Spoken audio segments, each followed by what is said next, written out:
It was a quiet Tuesday evening when everything changed at Romano's Italian restaurant. The kind of evening that starts normal and ends up making headlines. David Rodriguez had been looking forward to this dinner all week. As the mayor of Riverside City, his days were packed with meetings, phone calls, and paperwork that never seemed to end. Tonight was different, though. He'd finally managed to carve out some time for a business dinner with 3 potential investors who were interested in bringing jobs to his city. This meeting could change everything for the thousands of families struggling to make ends meet in Riverside. He pulled up to Romano's in his personal car, a modest sedan that had seen better days. No official city vehicle tonight. No security detail. No fancy suit with the mayor's pin. Just David in his favorite navy blazer and khakis, looking like any other businessman heading out for dinner. Sometimes he enjoyed these moments of anonymity, when he could just be a regular guy instead of the person everyone expected to solve their problems. The restaurant looked busy through the large windows, which was a good sign. Romano's had a reputation for excellent food and service, exactly the kind of place that would impress his guests. He checked his watch, 7:15. Perfect timing. His guests wouldn't arrive until 7:30, giving him a chance to secure their table and maybe review his notes one more time. The moment David walked through the heavy wooden doors, he noticed the warm atmosphere. Soft jazz music played in the background. Candles flickered on white tablecloths, and the smell of garlic and fresh bread filled the air. A few couples sat at corner tables sharing wine and conversation. A family with 2 young kids occupied a booth near the window. This was exactly the kind of local business he wanted to see thriving in his city. He approached the host station where a young woman with curly hair was organizing menus. She looked up with a professional smile that seemed genuine enough. "Good evening," David said pleasantly. "I have a reservation for 4 people at 7:30. The name should be Rodriguez." The hostess checked her book, running her finger down the page. "Here it is. Party of 4 for 7:30. Would you like to wait at the bar, or I can seat you now if you'd prefer?" "I'll take the table now if that works. My guests should be arriving soon." "Of course, right this way." She grabbed 4 menus and led him through the dining room to a nice table near the back. Not too close to the kitchen, not too far from the action. David thanked her and settled into his seat, pulling out his phone to double-check the profiles of tonight's investors. Everything was going smoothly. That's when he noticed the waiter. The guy was probably in his late 20s with slicked back hair and the kind of smirk that made you uncomfortable without knowing why. His name tag read, Tyler. He was taking an order from a table nearby, and David couldn't help but notice how friendly and attentive he was being to the well-dressed white couple sitting there. Lots of suggestions about wine pairings, extra bread, making sure they had everything they needed. When Tyler finished with that table, he walked right past David's table without stopping. Not even a glance or a nod to acknowledge he'd seen the new customer. David didn't think much of it at first. Maybe the guy was busy. Maybe he was focused on getting that order to the kitchen. Servers had a lot to juggle during dinner rush. He'd worked in restaurants himself during college, so he understood the pressure. 5 minutes passed. Then 10. David watched as Tyler made several trips back and forth, refilling water glasses, checking on other tables, chatting with customers. But he never stopped at David's table, not even to say, "I'll be right with you," or "Someone will be over soon." A new couple walked in and got seated at a table just 2 spots away from David. Within 60 seconds, Tyler was there with water and bread, introducing himself and asking about drinks. David felt a familiar knot forming in his stomach. The kind he'd been feeling since he was a kid, the kind that told him this wasn't about being busy or overwhelmed. He tried to catch Tyler's eye several times. When the waiter walked past carrying empty plates, David gave a small wave. Tyler looked right at him and kept walking. When Tyler came back with drinks for the nearby table, David cleared his throat softly and said, "Excuse me." Tyler acted like he hadn't heard anything. David's guests would be arriving any minute, and he didn't even have water on the table yet. This was not the impression he wanted to make on people who were considering investing millions of dollars in his city. He decided to be more direct. When Tyler walked past again, David spoke up clearly. "Excuse me, Could I get some service over here? Tyler stopped and turned, his expression already showing annoyance before David had even finished talking. What do you need? The tone was cold, nothing like the warm friendliness David had observed with other customers. No smile, no welcoming energy, just barely concealed irritation. I'd like to order some drinks and an appetizer before my guests arrive, David said politely. I've been waiting about 15 minutes. Tyler looked him up and down slowly, taking in David's appearance with obvious judgment.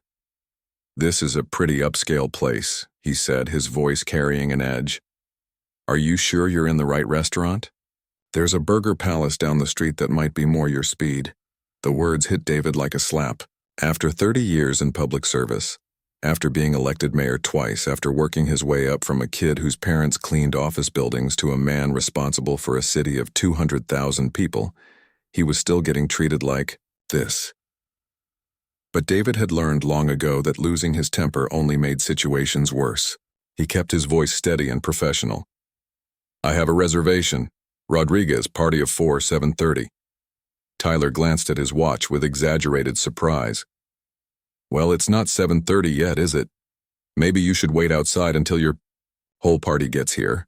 We don't really do the whole camping out thing here. A middle-aged woman at a nearby table had started paying attention to the conversation. Her husband was trying to get her to focus on her salad, but she kept glancing over with concern. I'd prefer to wait at my table, David said calmly. Could you please bring me some water and a menu so I can be ready when my guests arrive? Tyler's smirk got wider. Look, buddy, I'm going to be straight with you. This place has a certain kind of clientele, you know what I mean? People who appreciate fine dining, people who understand how things work. I'm not trying to be difficult, but maybe you'd be more comfortable somewhere that's more suited to your situation. The meaning was crystal clear. Even though Tyler was trying to dress it up in polite language, David felt anger rising in his chest, but he also felt something else.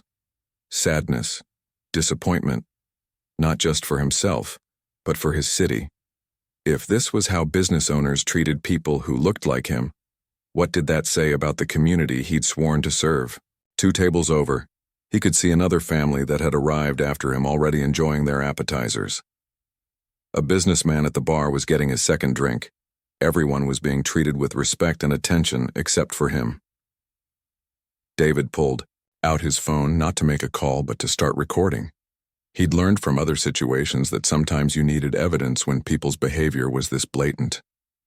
He held the phone low, not trying to be obvious about it but making sure he could capture what was happening. I'm a paying customer with a reservation, David said clearly, still keeping his voice level. I'm asking for basic service. Can you please bring me water and a menu? Tyler crossed his arms and shook his head. I think you need to leave. Now. Before I have to get the manager involved and make this more complicated than it needs to be. That's when David knew this was about to become much bigger than just a bad dining experience. David's phone was recording now, held steady in his hand under the table. He'd been in enough difficult situations as mayor to know that sometimes you needed proof of what really happened. People had a way of changing their stories later, especially when things got messy. Tyler stood there with his arms crossed, that smug look getting stronger by the minute. He glanced around the restaurant like he was making sure other customers were watching this little show he was putting on.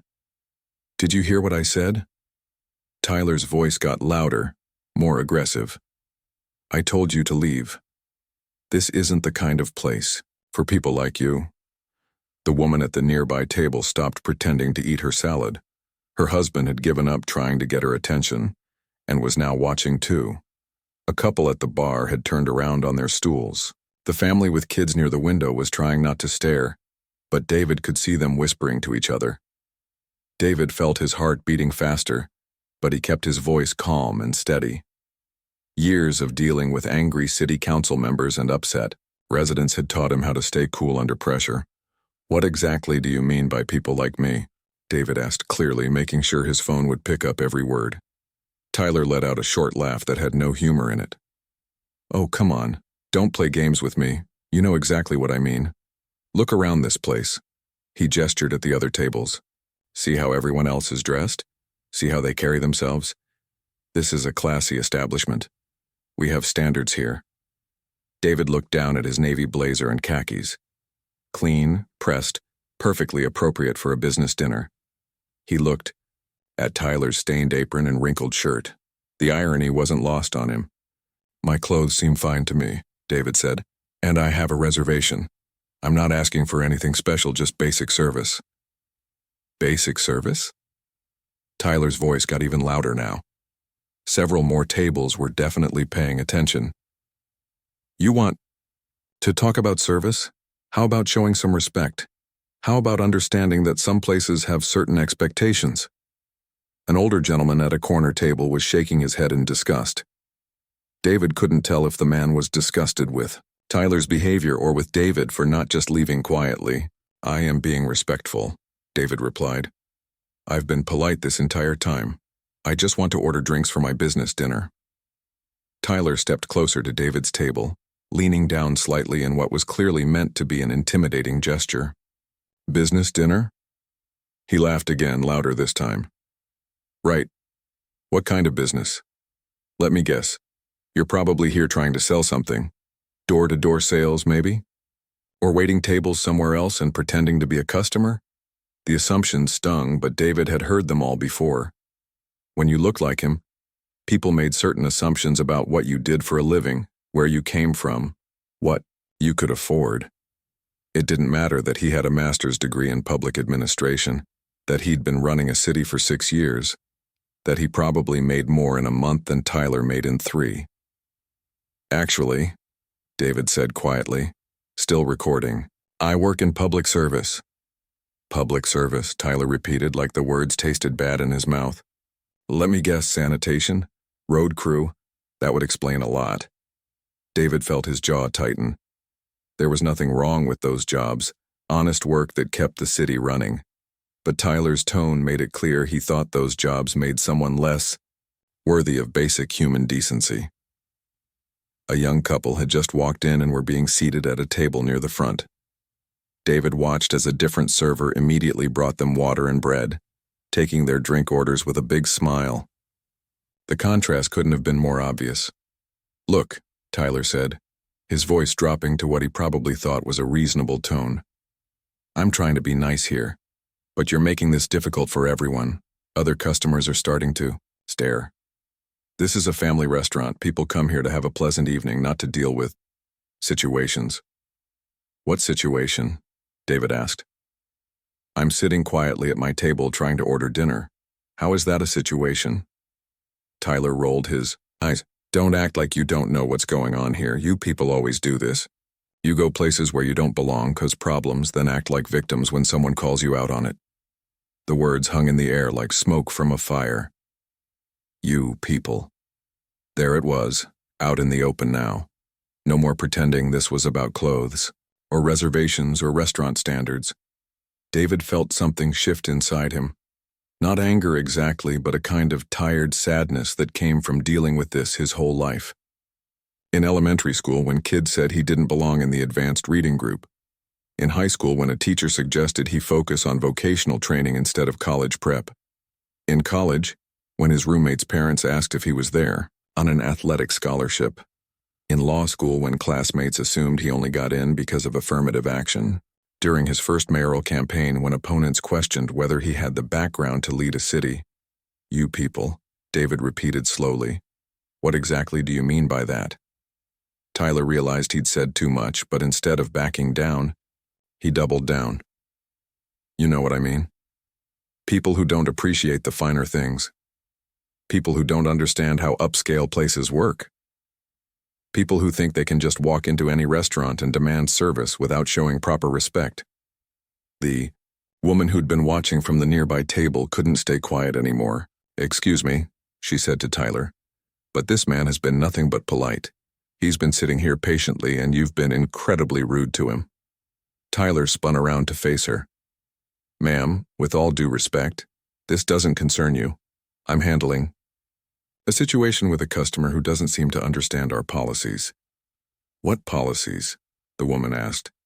The policy that says you ignore customers? The policy that says you insult people who are trying to spend money here? Her husband tried to pull her back into her seat, but she wasn't having it. I've been coming to this restaurant for 3 years, she continued, and I've never seen a server treat anyone this way. Tyler's face was getting red now. Look, lady, I don't need customers telling me how to do my job. This guy came in here with an attitude, making demands, and I'm trying to handle it professionally. David almost laughed at that. Professional. Right. I made one demand, David said calmly. I asked for water and a menu. That's literally what restaurants are for. Tyler whirled back around to face him. Don't get smart with me. I've been working here for 2 years and I know how to spot trouble when I see it. You came in here looking for a problem and now you're trying to make me look bad. I came in here to have dinner with business associates, David said. I'm still sitting at my table, still waiting for service, still being polite. You're the one who's making this into something bigger. Business associates, Tyler scoffed. Sure you are. What business? Drug dealing? Car theft? The accusation was so outrageous that several people gasped audibly. The woman who'd spoken up earlier stood up from her table completely. That's enough, she said firmly. You're completely out of line. I'm getting the manager. The manager's busy, Tyler said quickly. I can handle this. But David could see panic starting to creep into Tyler's eyes. Things were escalating beyond what he'd planned, and other customers were getting involved now. The couple at the bar was taking pictures with their phones. The family with kids was gathering their things to leave. David's own phone was still, recording everything. Every insult, every assumption, every moment of this humiliating experience was being captured in crystal clear audio. His business guests would be arriving any minute, and instead of a nice quiet table where they could discuss bringing jobs to Riverside City, they were going to walk into a full-blown confrontation that was getting worse by the minute. The restaurant had gone from quietly busy to uncomfortably tense in just a few minutes. David could feel eyes on him from every direction. Some people looked sympathetic, others seemed uncomfortable, and a few appeared to be enjoying the drama. Tyler was still standing over his table, red-faced and breathing hard like he'd just run a marathon. That's when David heard the click of heels on the wooden floor, moving fast toward their corner of the restaurant. What in the world is going on over here? The voice belonged to a woman in her 40s with dark hair pulled back in a professional bun. She wore a black dress and moved with the kind of confidence that comes from being in charge. Her name tag read, Isabella Manager, and from the look on her face she was not happy about whatever was happening in her restaurant. Tyler immediately straightened up, his whole demeanor changing like someone had flipped a switch. The aggressive stance melted away, replaced by a fake professional smile that fooled no one. Oh, Isabella, hi. I was just handling a small situation with this customer. Nothing major, just a misunderstanding about seating policies. Isabella looked from Tyler to David, then around at all the other customers who were clearly paying attention to whatever had been happening. The woman who'd stood up earlier was still standing, her arms crossed and an angry expression on her face. A misunderstanding? Isabella asked. Because I could hear raised voices from the kitchen. Mrs. Patterson over there flagged me down and said there was a problem that needed my immediate attention. David realized Mrs. Patterson must be the woman who'd been defending him. She gave a small nod when Isabella looked in her direction. This gentleman has been sitting here for 20 minutes, Mrs. Patterson said firmly. Your server has been incredibly rude to him, made insulting comments about his appearance, questioned whether he belongs here, and even accused him of illegal activities. It's been absolutely disgraceful. Isabella's eyebrows shot up. Is this true? Tyler jumped in quickly. No, that's not what happened at all. This customer came in with an attitude, making demands, and when I tried to explain our policies politely, he got aggressive and started causing a scene. David finally spoke. Up, his voice calm and clear. Ma'am, I have a reservation for 4 people at 7:30. Your server refused to provide any service, told me I should leave and go to a fast food restaurant instead, and suggested that people like me don't belong in upscale establishments. I have the entire interaction recorded on my phone. Isabella looked shocked. You recorded it? I did. When someone treats you the way I've been treated tonight, it's important to have evidence. David held up his phone, which was still recording. Everything your employee said is documented. Tyler's face went pale. He's lying. He's just trying to cause trouble and get free food or something. These people always do this kind of thing. These people? Isabella repeated, her voice getting sharp. What exactly do you mean by that, Tyler? I just meant, people who come in here looking for problems, trying to create situations so they can complain and get compensation. But Isabella was looking at David more closely now. Really, looking at him. Her expression was changing from confusion to something that looked like recognition mixed with horror. Sir, she said slowly, could you tell me your name? Rodriguez. David Rodriguez. Isabella's face went completely white. She took a step closer, studying his features more carefully. Then her eyes went wide with recognition, and what looked like panic. Oh my God, she whispered. You're Mayor Rodriguez. The words seemed to echo through the restaurant, even though she'd said them quietly. Several customers who'd been pretending not to listen suddenly turned to stare openly. Someone at the bar actually stood up to get a better look. Tyler looked confused. Mayor? What are you talking about? Isabella looked like she might faint. Tyler, this is David Rodriguez, the mayor of Riverside City, the man you've been... She couldn't even finish the sentence. David watched Tyler's face go through about 5 different expressions in the span of 3 seconds. Confusion, disbelief, recognition, fear, and finally pure terror. That's not possible, Tyler stammered. The mayor is he's what? Isabella asked, her voice dangerously quiet.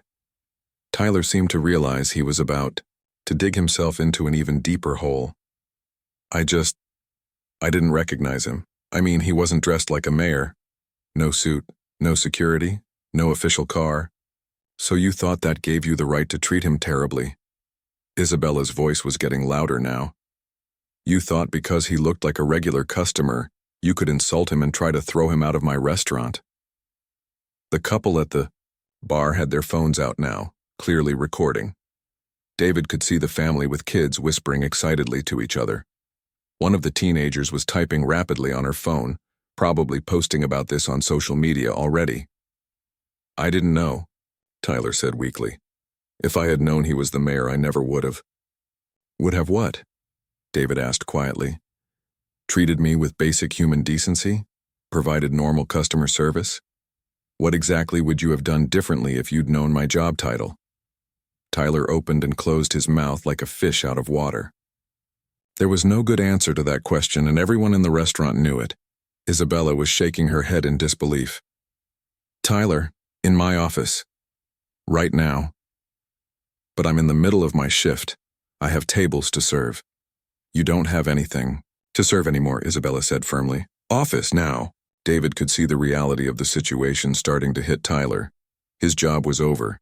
Everyone knew it, including him. Wait, Tyler said desperately. This is all just a big misunderstanding. I was having a bad day. I wasn't thinking clearly. Mayor Rodriguez, sir, I'm really sorry. I didn't mean any of those things I said. David looked at him for a long moment. Which things didn't you mean? When you told me I didn't belong here? When you suggested I was a criminal? When you said, you people don't understand fine dining? Which part of that was just a misunderstanding? All of it, Tyler said quickly. I was stressed, we were busy, I wasn't thinking straight. It won't happen again, I promise. You're right, Isabella said coldly. It won't happen again, because you don't work here anymore. The restaurant had gone completely quiet now. Everyone was watching this drama unfold like it was a movie. David could see people at other tables recording with their phones, probably already posting videos online with captions like, "Racist waiter gets fired by mayor," and, "You won't believe what happened at this restaurant." Mrs. Patterson was nodding approvingly. The couple at the bar was shaking their heads in disgust at Tyler's behavior. Even the teenage girl who'd been on her phone looked up from her screen to watch Tyler's world fall apart in real time. Sir, Isabella said, turning back to David with the expression of complete mortification. I cannot begin to express how sorry I am about this. This behavior is absolutely not representative of our restaurant or our values. Tyler will be terminated immediately, and I want to do whatever I can to make this right. David could see his business guests through the window, walking toward the restaurant entrance. After all this drama, he still had a job to do. 3 potential investors were about to walk into a restaurant where the mayor had just been publicly humiliated by a racist employee. This was definitely not how he'd planned to spend his Tuesday evening. The front door of Romano's opened, just as Isabella was telling Tyler to clean out his locker. David watched 3 well-dressed people walk in, looking around with the slightly confused expressions of people who'd walked into something they didn't expect. Robert Chen, the lead investor, spotted David first. He was a sharp businessman in his 60s who'd built a tech company from nothing and sold it for millions. Next to him was Patricia Williams, a real estate developer who specialized in bringing businesses to smaller cities. The third person was Kevin Murphy, a young finance guy who handled the money side of their investments. They'd flown in from different states specifically for this meeting. David had been working on this deal for 8 months, and tonight was supposed to seal everything. These 3 were considering putting $50 million into Riverside City, creating jobs for over 1,000 people. And they were walking into what looked like the aftermath of a small war. "David?" Robert called out, navigating between tables full of customers who were still staring and whispering. "We saw some commotion through the window. Everything okay?" Tyler was still standing there, looking like he wanted to disappear into the floor. Isabella looked mortified. Mrs. Patterson was still at her table, watching everything with the fascination of someone witnessing history. And David's phone was still recording, capturing every word. "Robert, Patricia, Kevin," David stood up, putting on his professional smile. "Welcome to Riverside. We just had a small situation here, but it's being handled." Small situation. That was putting it mildly. Isabella jumped in quickly. "Mr. Mayor, please let me get you and your guests moved to our best table. The corner booth in the VIP section. Anything you want tonight is on the house, of course." Tyler made a choking sound. "VIP section? We don't have a VIP section." "We do now," Isabella said without looking at him. "Mr. Rodriguez, I am so deeply sorry about this incident. This employee no longer works here, and I want to personally ensure that you and your guests have an excellent experience." But the damage was spreading faster than Isabella could contain it. David could see people throughout the restaurant on their phones. Not just talking, but typing, recording, posting. In the age of social media, news traveled at light speed, and this story was already going viral. Patricia looked concerned. "What kind of situation? Is there something we should know about?" David found himself in an impossible position. He could downplay what happened, try to sweep it under the rug, and focus on the business meeting. But that felt wrong after what he'd just experienced. On the other hand, he didn't want to scare off investors who were considering bringing desperately needed jobs to his city. "There was a misunderstanding with the service," David said carefully. "It's being resolved." Tyler, who still hadn't left for Isabella's office, suddenly spoke up. "It wasn't a misunderstanding. I made a mistake. A big mistake." His voice was shaky now, like reality was finally hitting him.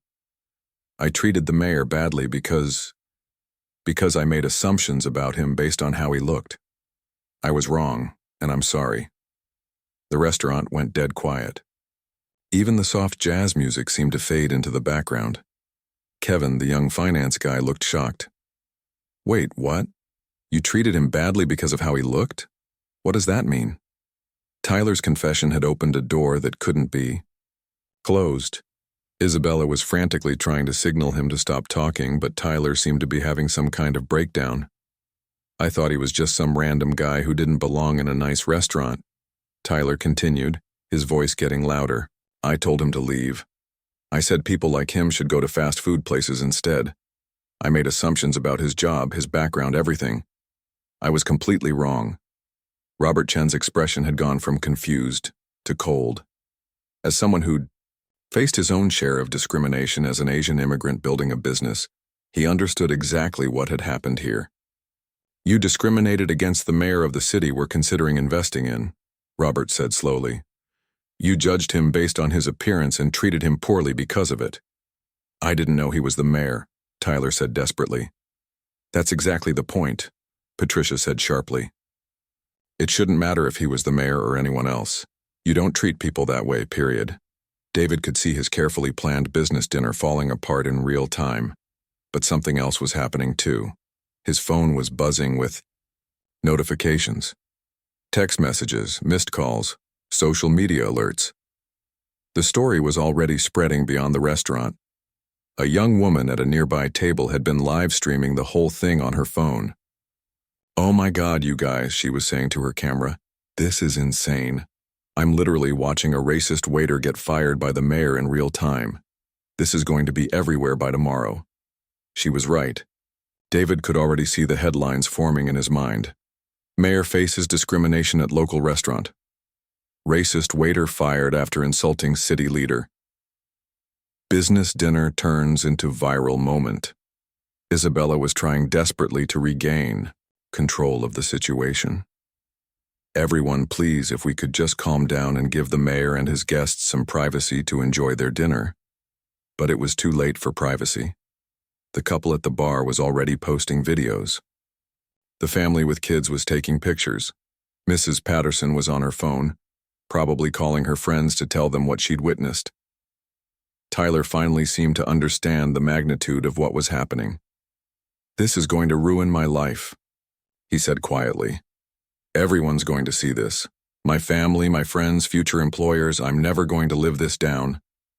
"You should have thought about that before you decided to treat someone terribly because of their race," Mrs. Patterson called out from her table. "Actions have consequences." David's investors were looking at each other with expressions he couldn't quite read. This wasn't exactly the introduction to Riverside City that he'd planned. He was supposed to be showcasing a welcoming, diverse community where businesses could thrive. Instead, they were witnessing firsthand the kind of discrimination that still existed here. "David," Robert said quietly, "maybe we should reschedule this meeting. Give you time to deal with whatever this is going to turn into." That was exactly what David was afraid of. 8 months of work, gone, because of one ignorant waiter's behavior. "Actually," Patricia said, surprising everyone, "I think this tells us exactly what we need to know about your character and your leadership. How you handle this situation, how your community responds to it, that's going to show us what kind of place Riverside really is." Kevin was scrolling through his phone. "It's already on Twitter," he said. "Someone posted a video with the hashtag Riverside Mayor. It's got 300 shares already." 300 shares in what, 10 minutes? David knew that by morning, this would be national news. His phone would be ringing nonstop with reporters wanting his comment. The city council would want to know what happened. Community leaders would want to discuss how to address the broader issues this incident highlighted. Tyler was still standing there, looking like he might throw up. "I need to call my girlfriend," he said weakly. "She's going to see this online, before I can explain."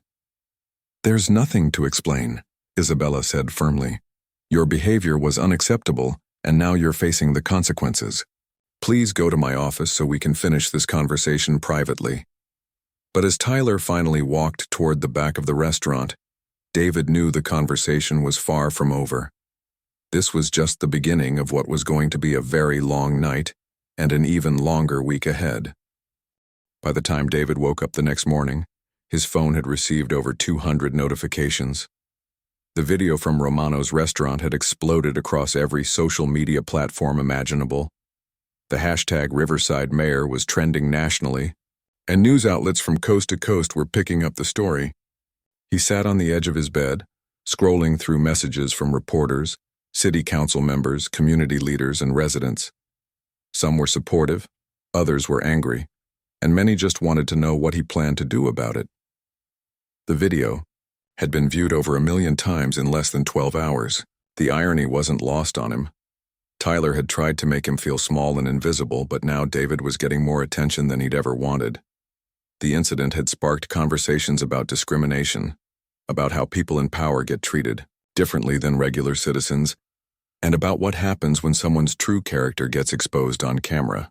His first stop was City Hall, where his assistant Carmen had already fielded 47 interview requests from news stations, podcasts, and newspapers. The parking lot was full of news vans with satellite dishes pointed toward the sky. "This is crazy," Carmen said, handing him a stack of phone messages. "Good Morning America wants you on tomorrow. CNN called 3 times. Even some international outlets are asking for comments." David looked through the messages, shaking his head. All this because one person couldn't treat another person with basic respect. But the attention was bringing unexpected opportunities. Robert Chen had called early that morning, not to cancel their business deal, but to accelerate it. He said watching David handle the situation with dignity had convinced him that Riverside was exactly the kind of community his company wanted to support. "Your Grace under pressure told us everything we need to know about your leadership," Robert had said. "We want to move forward immediately. The investment would create 1,200 jobs and bring $15 million in tax revenue to the city over 5 years. All because David had chosen to respond to hatred with calm professionalism instead of anger. Isabella from Romano's had called too, asking if David would be willing to participate in a public apology and community healing event at the restaurant. She wanted to turn the negative incident into something positive for the whole city. "We're implementing mandatory sensitivity training for all staff," she'd explained. "And we want to partner with local civil rights organizations to host community discussions about discrimination. Would you be willing to speak at the first event?" David had agreed. Running away from difficult conversations had never solved anything. The most surprising call came from Tyler himself. Through tears and a shaky voice, he'd asked if they could meet privately, not for the cameras, not for social media, but just to talk face to face. They met at a small coffee shop on the outskirts of town, away from the media circus. Tyler looked like he hadn't slept all night. His eyes were red, his hands were shaking, and he seemed to have aged 10 years in 24 hours. "I've been getting death threats," Tyler said quietly.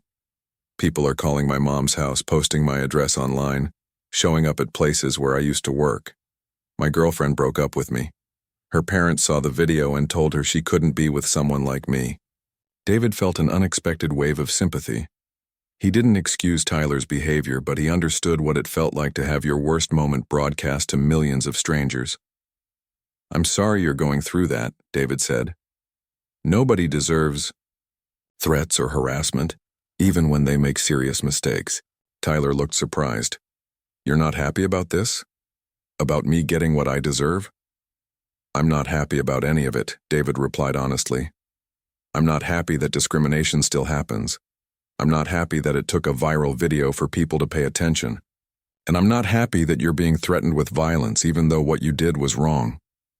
They sat in silence for a moment, 2 men from completely different backgrounds trying to figure out how to move forward from a moment that had changed both their lives. "I want to make this right somehow," Tyler said. "I know I can't take back what I said or how I treated you. But maybe I can do something positive with all this attention." That conversation led to something nobody expected. Tyler agreed to participate in a documentary about racism and personal transformation. He would work with local civil rights organizations, attend sensitivity training, and speak publicly about how unconscious bias had shaped his thinking. It wasn't a quick fix or an easy solution. Real change takes time, effort, and genuine commitment. But it was a start. 6 months later, Romano's had become known as one of the most welcoming restaurants in the city. Isabella had hired a diverse staff and partnered with community organizations to host monthly discussions about inclusion and respect. The restaurant's business had actually increased after the incident, with people coming specifically because they wanted to support a place that was actively working to do better. Tyler had started working with high school students, sharing his story as a cautionary tale about how prejudice could destroy relationships and opportunities. He'd lost his job, his girlfriend, and many friends, but he'd gained something too, a deeper understanding of how his actions affected others. The investment deal had gone through exactly as planned. The new businesses brought jobs to families who desperately needed them. The tax revenue funded improvements to schools, parks, and community centers. David's approval ratings reached an all-time high, not because of the incident itself, but because of how he'd used it as an opportunity to address larger issues in the community. Mrs. Patterson, The woman who'd stood up for David at the restaurant had become an unlikely local celebrity. She'd started a community watch group that documented and reported incidents of discrimination, helping other victims feel less alone when facing prejudice. The video was still online, still being shared and discussed. But the conversation had evolved from just pointing out what was wrong to focusing on how to make things better. Schools used it in diversity training. Businesses showed it during employee orientation. Community groups screened it at town halls, followed by discussions about building more inclusive spaces. David often thought about that Tuesday evening when he just wanted to have a quiet business dinner. One person's choice to treat another human being with disrespect had created a ripple effect that touched thousands of lives. Some ripples brought positive change, others caused pain and division. All of them served as reminders that our actions matter more than we usually realize. During his re-election campaign the following year, David didn't run away from the Romanos incident. Instead, he embraced it as a defining moment that had shown the community's character. His campaign slogan was simple: dignity for everyone, progress for all. He won in a landslide. Tyler never got his old life back.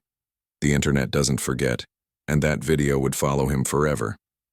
But he'd built something new, not better than what he'd lost, but different. More honest, more aware, more committed to treating every person he met with the respect they deserved. Sometimes the most important lessons come from the moments when everything goes wrong. Sometimes change happens not because we plan for it, but because we choose how to respond when faced with our own worst impulses or someone else's.